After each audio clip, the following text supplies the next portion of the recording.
On September 29, 2019, Deputy James and Deputy Zhang from the Shelby County Sheriff's Office in Tennessee, a potentially dangerous engagement unfolded due to their reckless actions.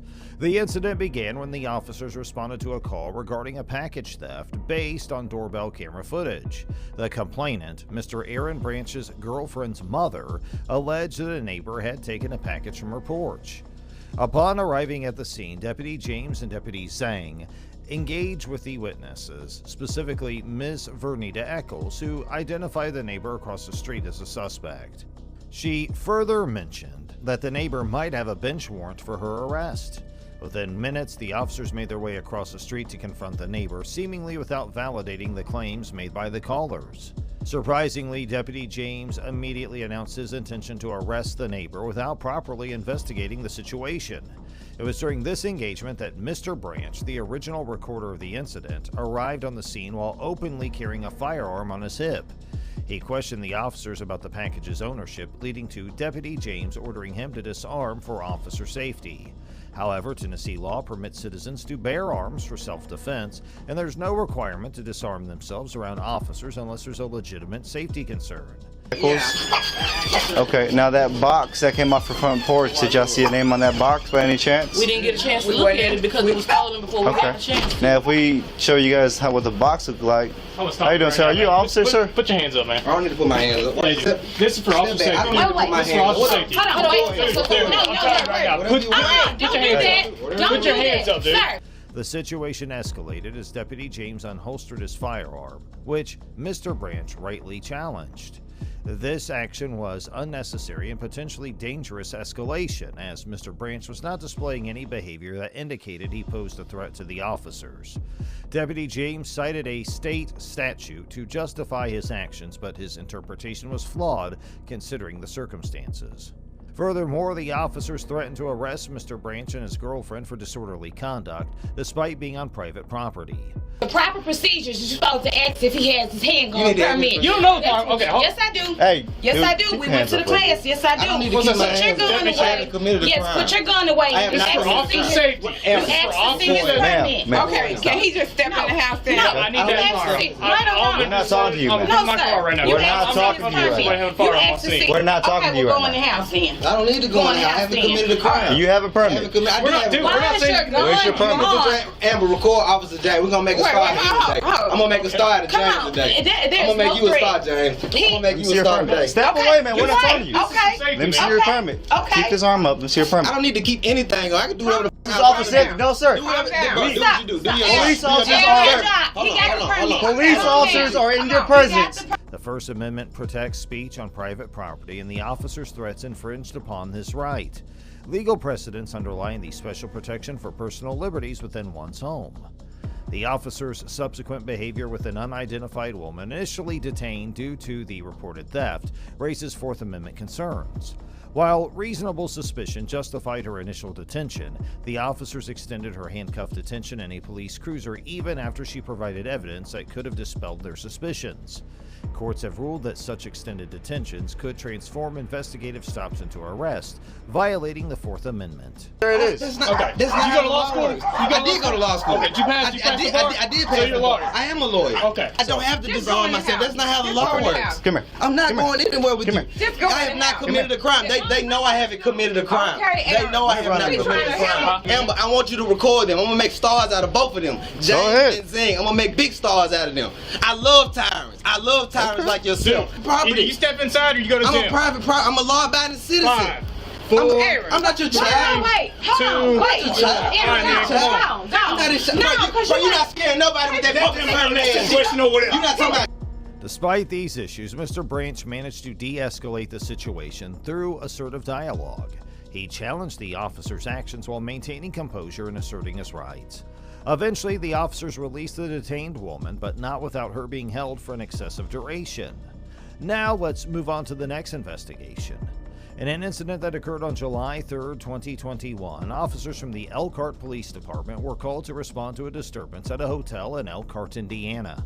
The officers stopped 3 teenagers whom they believed to be responsible for the disturbance and demanded that they identify themselves. As tensions began to rise, one of the bystanders at the scene started recording the encounter. It doesn't matter. Talking about us. It doesn't matter. It doesn't matter. He doesn't want you guys back here. And to verify that, I need your names so that if you do show up again, you can then go to jail. Okay? So what is your name before I put you all in handcuffs and take you all to jail? Okay. Then you're gonna. I ain't going to jail. Okay. What is your name? Y'all ain't got no right name. We do. We waiting. Right. Despite the potential escalation, the officers did not conduct a thorough investigation into the situation. According to best practices for police interactions, responding officers are expected to perform comprehensive preliminary investigations, including interviewing witnesses to accurately determine suspects. However, the officers in this case seemed uninterested in investigating further and instead continued to insist that the teenagers provide their identification. Because we can't verify that you are the parent or guardian. We can't do so. So again, I'm going to ask again before you all go into that. Does that make sense? What is your name? We can't just release it. Let me talk to them. Let's talk. But if they weren't part of the confusion, then I don't understand what's going on. I told you multiple times. The boys and bystanders maintained that they were not involved in the initial disturbance, but the officers did not seem willing to consider this possibility. The officers' conduct raised questions about their failure to follow proper investigation procedures, even though there is no legal obligation for police officers to conduct in-depth investigations. You're not in trouble, man. But if you keep playing this game with us, I want him to come out here before I say anything else. They gone. They went out the back door. whatever you They went out the back door. No, I'm talking about the manager that said that we was because he know it's not us. No, it wasn't them. Exactly. That's why I want him to come out here. He doesn't want to come out here right now. Okay, he has a job to do, which is inside. No, because he doesn't want you inside. He doesn't want you on the property. The bystander recording the incident questioned the officer's authority to detain the teenagers based on Indiana's trespassing laws. He argued that since the teenagers had not refused to leave the property when asked, they could not be considered trespassing. The officer countered by citing Indiana trespassing law, which allows charges to be brought against individuals who knowingly or intentionally refuse to leave private property after being asked to do so by the property owner or their agent. However, legal precedent indicated that a police officer who is neither the property owner nor an agent of the owner cannot create a trespass violation merely by asking someone to leave and then arresting them for noncompliance. In this instance, the officers were acting in their capacity as police officers and not as agents of the property owner, so their detention of the teenagers on suspicion of trespassing seemed unjustified. You know how easy this is? You can go to jail. These are not them. Alright, these are not them. So would you like these gentlemen also trespassing the property? We didn't have nothing to do with that. Yes. No, they had nothing to do with it. Alright, man, get my... Stand up. It was taller boys who are probably already all gone because they knew that you were coming. They don't want to deal with police. Okay. He come out here. But when I walked in, he pointed to you gentlemen. Man, that's all I wanted to come out. You didn't got my name for nothing. It wasn't that hard for him to come out here and clear it up. He's trying to put it here to take away. Sure, because you're not cooperating. You're not doing his job right. It's easy for me to control the situation. I am doing my job right. See, y'all don't know. What's your name, badge number? He was talking about. They was in there talking about gunplay with this dude, man. That's Sure, what I said. and when I got here, listen, when I got here, he pointed to these gentlemen. We told you it was Okay, the description that he gave. I can't take your word for it when he pointed to you. Furthermore, Indiana law does not have a stop and identify statute that mandates individuals to provide identification during criminal investigations. The statute requires individuals to provide identification to law enforcement officers, and that only applies when someone is stopped for an infraction or ordinance violation. This means that the officer's demand for identification lacked a legal basis. He did. He pointed. He was already in there, bro. He pointed to you. I don't want to hear your conversation. Name and badge number, please. Isn't Elkhart policy for you to identify yourself to the public? My guess is they probably already left. Okay. Because they all probably have their licenses. That's fine. And they drove off because they didn't want to deal with you guys. The situation escalated further when one officer claimed that the hotel manager had misidentified the teenagers as the perpetrators of the disturbance. Despite the assertion from the bystanders that the detained teenagers were not involved, the officers seemed unwilling to reconsider their actions. The bystanders and teens remained composed, and with the intervention of the bystanders, the officers were eventually compelled to release the teenagers. Now let's take a look at another investigation. In a notable incident on June 12, 2020, a confrontation between an Amazon delivery driver named Deja Murphy and property owner Keith Miller in Lowell, Indiana, has brought to light the complexities of enforcing laws on private property. The incident, originally reported by the Times of Northwest Indiana and discussed on Lackluster's channel, involves issues related to traffic laws, private property rights, criminal confinement, and police authority. The situation unfolded when Miller, convinced that Murphy was speeding on his property, employed his truck to block her exit. Good luck, buddy. No. Bottom line is, I need your ID. Sure. You're going to pull your truck in your driveway. Yep. I'm going to get her information. I'm going to do a report, and we're going to go about our day. I'm going to get my wallet from my office. Huh? No, you're not. You're going to just give me your name and information. Oh, sure. I'm not going to. You write it down for you? Yeah. I don't need. I'm not spending all day with this. This is ridiculous. I asked, and we have since put cameras up. I just said, what's your last name? Miller, M-I-L-L-E-R. He proceeded to demand her identification, thereby initiating a tense standoff. Responding to Murphy's call, Officer John from the Lake County Sheriff's Department arrived at the scene. He clarified that he lacked jurisdiction to enforce speeding laws on private property, igniting a discourse on the distinction between public roads and private driveways. Indiana's legal framework underscores the limited jurisdiction of traffic laws on private property. State law specifies that highway regulations pertain to publicly maintained roads accessible for vehicular travel. In contrast, a private driveway, such as Miller's property, doesn't fall within this category. Therefore, Murphy's alleged speeding on the driveway couldn't be penalized as a traffic violation under Indiana law. However, exceptions do exist. In certain cases, police can enforce traffic rules on private property where the public's invited.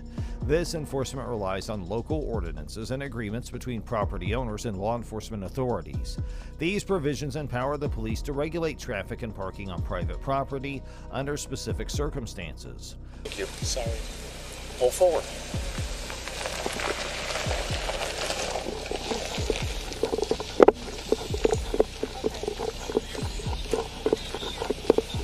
Okay, ma'am. Okay. I need your license. Okay. And may I ask why you doing my license? Because you called the police, he called the police, and I'm called here. That's why I need your information. That's all the information I need. And he's upset because you were speeding. I told him he couldn't do what he's doing. And you're going to go on your way, and if you have any issues, you and your company can stop delivering here. Okay. How's that? He came to my door. That's what bothered me. He came in my door, opened the door, told me to get the hell out my door. While these local ordinances may not encompass the full scope of state traffic laws, they still grant authorities the capacity to uphold specific regulations. Miller's actions also raise questions about potential criminal charges. Officer Marshall suggested that his conduct might align with the crime of criminal confinement, defined as knowingly or intentionally restricting another person's liberty without consent. That's harassment. You know what? Let's stop. Okay. We're going to do a report, and we're going to go about our day. It's harassment, though. Everything's everything. You know what? That's harassment. There'll be a report on file. While Murphy's situation didn't precisely match this definition, it highlighted the broader issue of maintaining public safety and individual rights on private property. To the prosecutor's office? This is Lake County? Yes. We'll give you a case number. Yeah, I want the case number, too. It'll be on the report, sir. What's your name? It'll be on the report. It's Marshall. Marshall? Okay. And tell your friend on the phone I'm not upset with you. That's my brother. You know what? You know where everything's going on? That's the only reason why Everyone's fine. We're here. I don't need your brother telling me my job and what we need to do. I think you need to get a hold of your supervisor and tell him no, we already talked. Okay. She was on the phone when all of this hold your supervisor. What's the phone number you can reach that? 219-779. The incident also touched on the concept of harassment. However, Indiana law defines harassment as involving communication with an intent to harass, annoy, or alarm another person without legitimate communication. Because this definition doesn't cover in-person interactions, Miller's actions toward Murphy, while unsettling, might not fall within the legal definition of harassment. Fundamentally, the incident underscores the scope of police authority concerning private property and the need to strike a balance between individual rights and public welfare. Indiana's police power enables the state to enact reasonable restrictions on private property to ensure community safety, health, and morality. While the jurisdiction of traffic laws on private driveways remains limited, criminal violations, regardless of the location, can still lead to police intervention.